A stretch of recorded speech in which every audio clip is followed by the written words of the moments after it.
How's it going everyone? Tazen here and let's chat NieR Reincarnation news. So on the 13th of July 2020 we got a brand new trailer which showcased a lot for this game, including seeing combat for the very first time.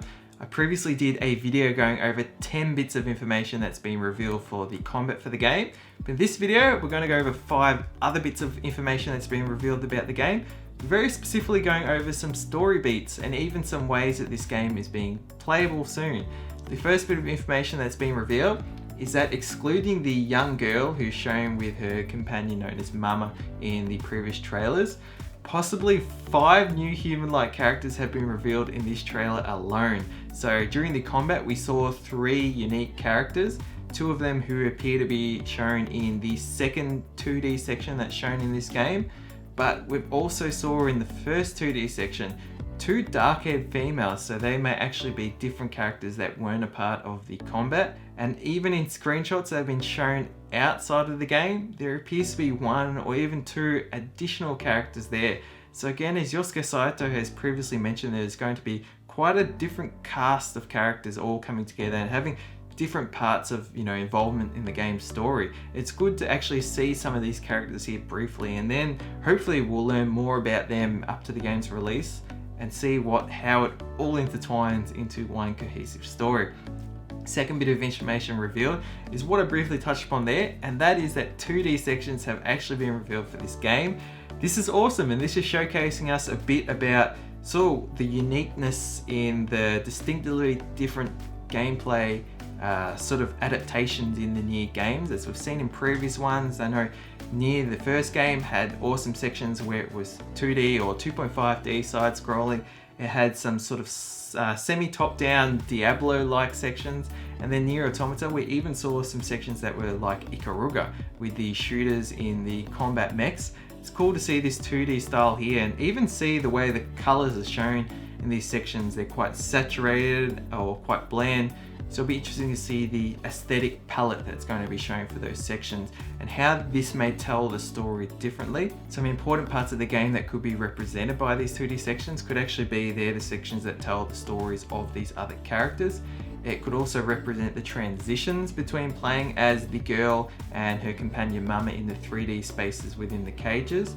But furthermore, it was also revealed outside of the trailer that these sections are called memories. So they might actually represent part of the game taking place in different time periods. They might actually be the girl within the cage encountering and witnessing different memories of other characters, or it could even refer to memories that these other characters discover and recall within the 2D sections themselves. So regardless, it looks very interesting and I'm excited to learn more about them. The third bit of information is that new key visuals and story details have been revealed. The first is a key visual of the girl in white who's being voice acted by Rika Nagai, and the story synopsis about her says, when she came to, she was lying on the stone pavement of the cage. She sees nightmares almost every night. She has a kind heart and cheerful personality, but what is the reason behind her choker and bandages? The second is a key artwork of Mama and a story synopsis of her saying a mysterious creature that calls itself Mama seems to know something about the cage and guides the girl. It also has an overly free-spirited side and oftentimes messes with the surrounding decorations or takes a moment to enjoy the scenery. And Mama is voiced by female Yumi Hara. Now the third character that's been revealed, possibly a character, possibly an enemy, but brand new regardless, is something known as the Dark Monster. Now the Dark Monster is being voiced by male Motoyuki Kawahara, and the story synopsis says, a mysterious being that wanders about the cage. It appears as if a knight in armor and also like a silent bug. It seems to have some sort of objective, and it ends there. Now the last bit of story synopsis we've received is just a general synopsis, and it says, a girl wakes up on a cold stone floor, a vast space with rows of towering structures. Guided by a mysterious creature that calls itself Mama, the girl begins to walk atop the stone pavement to reclaim what she lost and to atone for her sins. Inside a cage built in some unfathomable way by who knows who, and this is accompanied by a cool artwork of those 3 characters all combined. So this is really interesting. We've got this girl who's got these bandages and a choker around her.